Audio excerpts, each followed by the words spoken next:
प्रमेय नंबर 2 दिया हुआ है, यदि एक वृत्त के जीवाओं द्वारा केंद्र पर अंकित कोण बराबर है तो वे जीवाएं बराबर होती है। ये थ्योरम में बोलता है कि यदि एक वृत्त के जीवाएं बराबर है, कोण बराबर बनाती है, ठीक है, तो जो बनाई गई एंगल वो क्या होगा, एक दूसरे पर क्या होगा, एक दूसरे के बराबर होगा। क्या होगा? बराबर होगा। तो दिया हुआ है कि एक वृत्त है जिसमें से केंद्र पर बना हुआ कोण बराबर है, यानी ई कोण और ए कोण का है दूसरे के बराबर है। तो इसलिए दिया हुआ कि एंगल ए ओ बी और सी O D, C dash O और डी क्या एक दूसरे के बराबर है। और ये आज चीज दिया हुआ है कि जब रेडियस एक दूसरे के क्या होता है, बराबर होता है, क्या डिफरेंट होता है रेडियस जी? रेडियस हमेशा क्या होता है, बराबर होता है। हमेशा जान लो कि रेडियस एक दूसरे क्या होता है, बराबर होता है। तो इसलिए क्या होगा, A O equal to O B equal to O dash C equal to O dash D. ये तो हो गया। तो सिद्ध करना है कि A B equal to C D होता है, कोई दिक्कत नहीं। तो सिद्ध करने के लिए दिए। अब उत्पत्ति ट्रायंगल लेंगे, ई ट्रायंगल में हम क्या करेंगे, तुलना करेंगे। तो A O B and C O dash D में क्या करेंगे, हम तुलना करके देंगे। तो सबसे पहले क्या क्या दिया हुआ है, यहां से देखो, यहां से दिया हुआ है A O equal to O B. तो ओ ए जब ओ बी इक्वल है ओ सी का, तो ए ओ इक्वल होगा ए ओ डैश सी का इक्वल होगा, यानी ई इसके बराबर है, ई इसके बराबर है, और ई इसके बराबर है। तो ऑटोमेटिक ई इसके बराबर होगा, होगा जी, और ई इसके बराबर होगा, होगा नहीं होगा, कोई दिक्कत नहीं। इसी प्रकार से ये लिख सकते हैं कि ओ A equal to O dash सी का यहाँ पे गिवन है, क्या है, दिया हुआ है, दिया है। चलो उसके बाद फिर क्या आ जाएगा, O B equal to O dash D हो जाएगा। ये भी क्या है, दिया हुआ है। अब एक चीज और दिया हुआ, क्या दिया हुआ है कि एंगल भी क्या है, बराबर है। लिखा जी एंगल एक केंद्र पर क्या है, एक दूसरे कोण के बराबर है, दिया हुआ है। तो ये लिखेंगे angle A O B equal to C O dash D. ये भी क्या है, दिया हुआ है, कोई दिक्कत। इस प्रकार से लिख सकते हैं क्योंकि triangle A O B congruent है ट्रायंगल सी ओ डी से। कौन सा, तो साइड एंगल साइड से।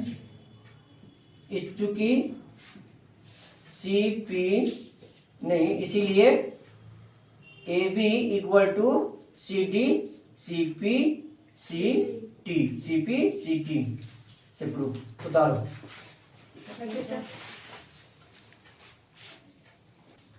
ध्यान दो, एक्सरसाइज 10.1 देखो दिया हुआ दूसरा नंबर, देखो सिद्ध करे कि आदि सर्वांग संग ओनली 2 दिया है। ध्यान दो, कहता है कि सिद्ध करे कि आदि सर्वांग संग वृत्तों की जीवाएं उनकी केंद्र पर बराबर है। कहते उनकी, देखो जो जीवा बनाता है जी, वो जीवा क्या होता है, केंद्र पर बना हुआ कोण क्या होता है, एक दूसरे पर बराबर होता है, ठीक है। तो कहता तो सिद्ध करे कि जीवा बराबर होगी। तो ये तो सिद्ध किए हैं, यहाँ पे तो सिद्ध किए हैं कि जीवा बराबर होगा। देखे क्या नए बुक में क्या है, अरे नए बुक से ही पढ़ा रहे, छोटी अहन दिया हुआ है तो 2027 तक के आई। अरे छोटी दूसरा देखो ना, सिद्ध कीजिए कि की जीवाएं उनके केंद्र पर बना हुआ कोण अंकित नहीं परे में। एक्सरसाइज जो 10.2 हो गया जी। तो 10.2 में ही 10.1 दिया हुआ है। नया एक्सरसाइज में, नए किताब में 10.1 को हटा दिया गया, ठीक है, पुराना वाला हटा दिया। न्यू में 10. जो एक्सरसाइज पुराना में 10.2 था वहां से हटा किया न्यू एडिशन में, ठीक है, कोई दिक्कत। तो ये क्या हो जाएगा, तुम्हारा दूसरा का सोल्यूशन हो जाएगा, दूसरा का सोल्यूशन हो जाएगा जी। अरे दूसरा का सोल्यूशन हो जाएगा, सेम टू सेम वही उतार देना है। हम खाली एक तो बताएंगे पहला, कोई दिक्कत। चलो लिखते हैं। हाँ दिया हुआ है पहला कि यदि याद कीजिए कि दो वृत्त सर्वांग सम होते हैं यदि उनकी त्रिज्या बराबर हो। पहले क्या दिया हुआ कि आज करना है आपको कि जो ट्रायंगल होगा आपस में क्या होगा, सर्वांग सम होगा, कॉन्करेंट होगा। ये पहले दे दिया है, क्या होगा, सर्वांग संग होगा, बोल दिया है कॉन्ग्रेंट होगा। होगा तो क्या होगा कि उनकी जो त्रिज्या होगा उसका होगा आपस में बराबर। यानी ये रेडियस मतलब ए ओ और ओ बी और ओ डैश पी और ओ क्यू आपस में क्या होगा बराबर। कोई दिक्कत ये तक नहीं। अब देखो अब कहता है कि तो सिद्ध करे कि सर्वांग समवृत्तों की बराबर जीवाएं, यानी सिद्ध करना है कि जो सर्वांग सम ट्रायंगल है वृत्त है उसका जो जीवाएं हैं क्या है जीवाएं हैं उनके केंद्रों पर बना हुआ कोण केंद्रों पर बराबर कोण अंकित करती है। यानी जो जीवा के द्वारा बनाया गया कोण केंद्र पर क्या होता है बराबर होता है। ये हमको क्या करना है सिद्ध करना है। ठीक है, थ्योरम नंबर जो 1 बताया ना एकदम सेम टू सेम इसी तरह बनेगा। ठीक है, कोई दिक्कत नहीं। तो देखो दिया हुआ है सबसे पहले कि क्या कहता है दो वृत्त है तो दो वृत्त छाप लिए, कोई दिक्कत नहीं। उसमें कहता है कि जो त्रिज्या बराबर है यानी त्रिज्या देखो बराबर है जिनका दो त्रिज्या बराबर होगा तो बराबर होगा त्रिज्या ए ओ और ओ बी पर ओ ए और ओ डैश क्यू बराबर होगा और ओ बी और ओ डैश क्यू बराबर होगा पहला। उसके बाद क्या है जीवाएं भी बराबर होगा उनकी जो जीवा हो क्या होगा बराबर होगा तभी ना बना हुआ कौन क्या होगा बराबर होगा जी। तो इसलिए क्या होगा कि A B equal to P Q B क्या होगा बराबर A B equal to P Q क्या होगा आपस में बराबर होगा। तो सिद्ध करना है कि angle A O B equal to angle P dash O Q बराबर होगा, कोई दिक्कत नहीं। चलो तो उत्पत्ति में हम सबसे पहले क्या करेंगे ट्रायंगल लेंगे, दो ट्रायंगल लेंगे। कौन लेंगे triangle A O B and triangle P dash P O dash Q में ले लिए, कोई दिक्कत नहीं। सबसे पहले ध्यान दो पढ़ाते वक्त बोर्ड पे चलते वक्त बोर्ड पे ध्यान देना, आपको भी लिखेगा नहीं जब हम पढ़ाएंगे तब। ठीक है, पहले समझ लो। देखो यहाँ तक सब दिक्कत नहीं था नहीं। अब देखो छोटो आज दो ट्रायंगल ले लिए तो ट्रायंगल में दिया हुआ है A O equal to O dash भी दिया हुआ है तो लिखेंगे यहाँ पे A O equal to P O dash, ये क्या लिखेंगे दिया है। उसी प्रकार से ओ बी मतलब O B equal to O dash Q ये भी क्या है दिया हुआ है, कोई दिक्कत। उसके बाद जीवा भी दिया हुआ है, जीवा मतलब बराबर है, देखो जीवा बराबर है अरे दिया हुआ है हाँ जी तो बोलता क्यों ना तो A B equal to P Q हाँ जी तो ये क्या लेंगे दिया हुआ है इसीलिए sorry triangle A O B congruent होगा। ठीक है, किसके आधार पर होगा जी जल्दी बोलो किसके आधार पर होगा अरे किसके आधार पर ट्रायंगल कॉन्ग्रेंट होगा फिर से बोलो अरे ये कहाँ एंगल दिख रहा है का कौन सी साइड दिख रहा है तो एस से होगा तो ये लिखेंगे कॉन्ग्रेंट एस से, कोई दिक्कत। हम बता रहे देखो ये यहाँ तक समझ में आया कि दोनों बराबर है ये सब दिया हुआ है तो देख रहे ईबी साइड है ईबी साइड है ईबी साइड है ईबी साइड है ईबी साइड है और ईबी साइड है। ठीक है, तो एक ट्रायंगल का तीनों साइड के आपस में बराबर हो गया इसीलिए तो दोनों ट्रायंगल क्या होगा एक दूसरे के ऊपर कॉन्ग्रेंट होगा तो किसके आधार पर होगा तो साइड से बराबर हो गया, कोई दिक्कत नहीं। अब क्या करेंगे इसीलिए angle A O B equal to angle P O dash Q किससे सी टी से प्रूफ हो गया। लिखो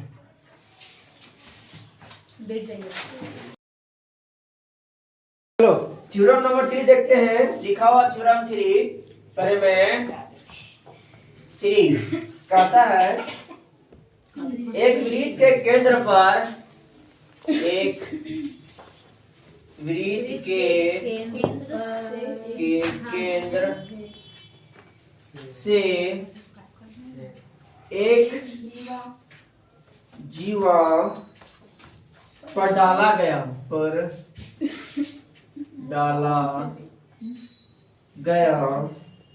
लंब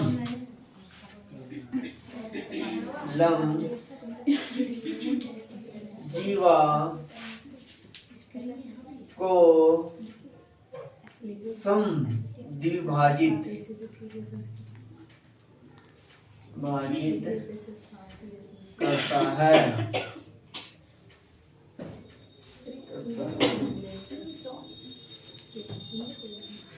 लिखा जी, लिखो। हाँ लिख लिए वाला। देखो ये थ्योरम बोलता है कि एक वृत्त, हम इसको प्रूफ नहीं करेंगे, खाली समझा रहे हैं, ठीक है। प्रूफ जस्ट इसके आगे वाला करेंगे। कहते हैं एक थ्योरम, एक पर सर्कल है, ठीक है, एक वृत्त है, वृत्त के केंद्र, केंद्र मतलब केंद्र हो गया, केंद्र से एक जीवा पर डाला गया, मतलब जीवा है, अब केंद्र से बोला था, ये केंद्र से डालेंगे जी, केंद्र से जीवा पर डाला गया लम हो गया। कहते हैं जीवा को समद्विभाजित करता है, मतलब जीवा है ना जी, जीवा को कहता है समद्विभाजित करता है, यही बताना है, ठीक है। क्या बता रहा है, थ्योरम बोल रहा है, थ्योरम फिगर छाप लेना, रफ में छाप लेना। कहते हैं कि वृत्त है, सेंटर हो गया वो, और ए और बी का हो गया, जीवा हो गया, और एम का हो रहा है, एम पॉइंट पर समद्विभाजित करता है। इसको लिख सकते हैं O M perpendicular A B, या ओ एम लम ए बी, लिख लो, ठीक है। ये बता रहा है थ्योरम। समद्विभाजित समद्विभाजित क्या होता है, एक दूसरे को बराबर भागों में बांटना, क्या होता है, आने होता है कि A M equal to M B, बस इतना लिख लो, ये थ्योरम बोलता है। हम दूसरा थ्योरम लिखेंगे, छाप लो फिगर, छाप लिया? नहीं सर। आगे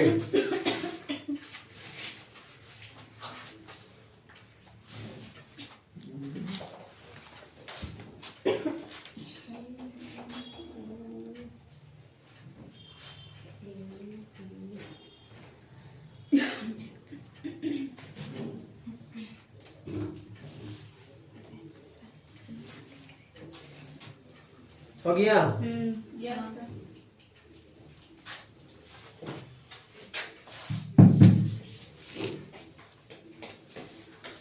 बेटा चलो थ्योरम नंबर 4 देखो, बोलता है थ्योरम 4 परिमेय और एक वृत्त के, चलो देखो, परिमेय फॉर एक वृत्त।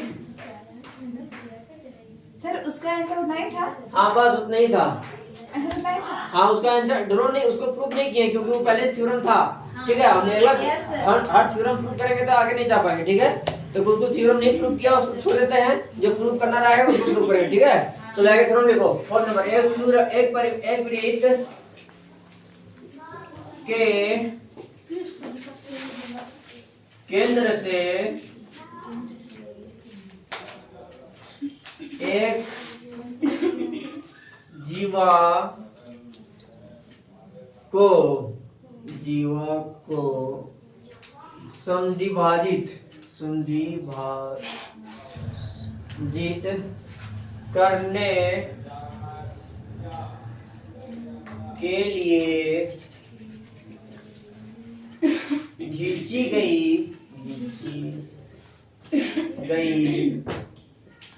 रेखा जीवा पर लंब होती है, जीवा पर लंब होती है, ठीक है। चलो इसको हम प्रूफ करने का प्रयास करेंगे।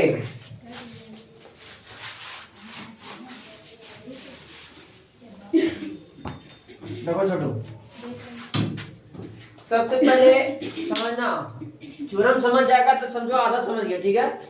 एक वृत्त के केंद्र, यानी एक वृत्त है उसका केंद्र, और दिस इज अ केंद्र, वो केंद्र है। वृत्त के केंद्र से एक जीवा, यानी एक जीवा भी है, जीवा का अंडरलाइन कर दिए, हाँ, जीवा को समद्विभाजित करता है। कौन समद्विभाजित करता है? करने के लिए खींची गई रेखा जीवा पर लंब होती है, यानी केंद्र से खींची गई जीवा पर, जीवा के लिए क्या होता है, एक दूसरे को लंब होती है। Very good. This is O centre, M is a midpoint, है ना। इसका बुक में ये नाम लिखा है, एम ही लिखा है, क्या लिखा है, एम। और ये है ई ए और बी, अब इसको हमको प्रूव करके बताना है कि O N perpendicular A B होता है। कैसे होता है ना? परपेंडिकुलर मतलब लंब, परपेंडिकुलर मतलब क्या होता है? लंब। तो इसको हम सबसे पहले कंस्ट्रक्शन मतलब क्या होता है? रचना कर रहे हैं अपने से, ठीक है। इसको यहाँ से यहाँ तक मिला दिए थे, ट्रायंगल हो गया। ए जी पढ़ाते वक्त बोर्ड पर, चलते वक्त रोड पर ध्यान दो। जब पढ़ा रहे हैं यहाँ तो यहाँ पर दो, कलम पर नहीं, ठीक है। और यहाँ से यहाँ फिर हम एक कर दिए, ट्रायंगल बना दिए। तो दो ट्रायंगल, दो त्रिभुज का फॉर्मेशन हो गया। हाँ जी, दो त्रिभुज बन गया ना। आप किस प्रकार का त्रिभुज बना, आपको बता सकता है? ट्रायंगल। तो कौन सा त्रिभुज? त्रिभुज का नाम बताओ। अरे बोलू दाल कसाई लाल, दिस इज ए ट्रायंगल। कौन ट्रायंगल हो गया ये? अरे हंसो नहीं। अरे ये कितना डिग्री का बना रहा है? कौन एंगल, कौन सा ट्रायंगल हो गया? कौन समकोण त्रिभुज हो गया। चलो ये कौन सा एंगल हो गया? ट्रायंगल हो गया समकोण। और ये भी कौन ट्रायंगल हो गया? समकोण। और दो समकोण त्रिभुज बन गया। अब इसको प्रूव करना है, ठीक है। तो सबसे पहले लिखेंगे, ये देखो शीट करना है ना, ये सॉल्यूशन लिखते हैं। सॉल्यूशन पहले समझ लेना, ठीक है। क्या क्या दिया हुआ समझो, हम कैसे पकड़ते हैं इसे। देखो पहले एक वृत्त दिया हुआ है ना, तो एक वृत्त लिखेंगे। ये दिया हुआ है, दिया है। क्या क्या दिया हुआ है? एक वृत्त है। पहला पॉइंट पकड़ने के, एक वृत्त है, ठीक है। उसमें क्या कहते हैं? एक जीवा भी है। उसमें क्या है? जीवा है। एक जीवा है। समझ में आ गया ये तक? दो चीज पकड़ लिए। तीसरा कहता है कि केंद्र से डाला गया लंब किस पर लंब है? जीवा पर है। तो लिखेंगे कि सेंटर यानी केंद्र से डाला गया न खींचा गया रेखा, सॉरी खींचा गया रेखा जीवा पर क्या है? जीवा पर लंब है। कोई दिक्कत? तो ध्यान दो, लंब है। अब इससे पहले हम एक थ्योरम बताए थे। क्या बताए थे? खींचा गया लंब, जीवा पर खींचा गया लंब दोनों इक्वल पार्ट में डिवाइड करता है। बताए थे जी? अरे आपके थ्योरम में लिखा है ना? तो इस पर लिख सकते हैं, यहाँ पे क्या लिख सकते हैं? ये तो लंब है, करना है ना, प्रूफ करना है। क्या हो जाएगा? A M equal to B, M B करना, ये तो हो जाता है। उसके बाद जीवा जानते हैं कि हमेशा जीवा एक दूसरे क्या होता है? बराबर होता है। तो लिख सकते हैं यहाँ पे ओ A equal to O B. तो ठीक है। अभी लिखा रचना को लड़की नहीं है, रचना कर रहे हैं, ठीक है। रचना कहा किए? ओ से ए तक और ओ से बी तक रेखा मिलाया। रेखा नाम को लड़की नहीं है, रेखा खींचे, ध्यान देना, है ना। समझा गया तक? अब क्या करेंगे हम? शीत करना है। क्या शीत करना है बाबू? शीत करना है। क्या शीत करना है कि ये एंगल कितना डिग्री एंगल होगा? 90। अच्छा बताओ, जब 90 डिग्री होगा तो इससे प्रूफ हो जाएगा परपेंडिकुलर है। अरे परपेंडिकुलर कब होता है? जब 90 डिग्री बनता है तब जी। Very good. तो लिखेंगे यहाँ पे angle O M A equal to angle O M B equal to कितना डिग्री हो जाएगा? प्रूफ करना है, कोई दिक्कत नहीं। आगे चलते हैं। छोटू लाल, हम क्या बोले? ये इक्वल का सिंबल दे देते, प्लस का सिंबल करते तब होता है 180, है ना। हम ये इक्वल का सिंबल दे, ध्यान देना, इक्वल और प्लस में बदलता है। अब इसको प्रूफ करना है तो लिखेंगे in triangle A O M and triangle B O M. हो गया? कोई दिक्कत है तक? नहीं। सबसे पहले O A equal to O B कहाँ से हो जाएगा ये जी? कहाँ से होगा? कैसे होगा? दिया हुआ है, मुंह मत मारो। क्या है? दिया हुआ है। तो ये लिखेंगे गिवन, दिया हुआ है। अरे लिखे जी यहाँ पे। ये हो गया पहला पॉइंट। दूसरा पॉइंट समझना। दूसरा पॉइंट क्या हो जाएगा? A M equal to M B कौन है दिया है। एक चीज बताओ, जब ई आर को बराबर है और ई आर बराबर है तो इसमें तो और चीज होना चाहिए बराबर तब होगा जी। तो क्या हो सकता है ओ एम। ओ एम क्या है ठीक बोली, ओ एम तो नाम ठीक बोले ऐसा बताओ ओ एम क्या है। ओ एम हाँ दोनों ट्रायंगल के लिए ओ एम क्या है उपलब्ध रेखा। नहीं ठीक बोली उभयनिष्ठ यानी कॉमन है। अच्छा कॉमन। जैसे देखो एक ही रेखा में एक मतलब देखता है कभी दो भाई है तो एक मतलब के दीवार में ये भी घर बना लेता है ये भी घर बनाता है, वो दीवार की उसके लिए क्या हो गया दोनों भाई के लिए कॉमन उभयनिष्ठ हो गया।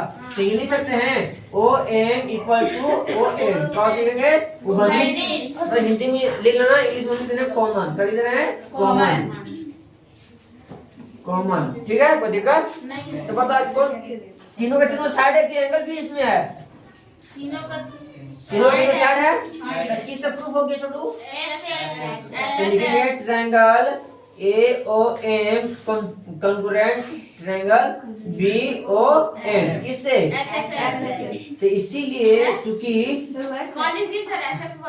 नहीं ऐसे लिखे ठीक है इसीलिए क्या हो जाएगा angle A M O equal to angle B M O equal to क्या जाएगा 90 डिग्री सी पी सी से प्रूफ उतारो। किसी दिक्कत है तो पूछो उतारो।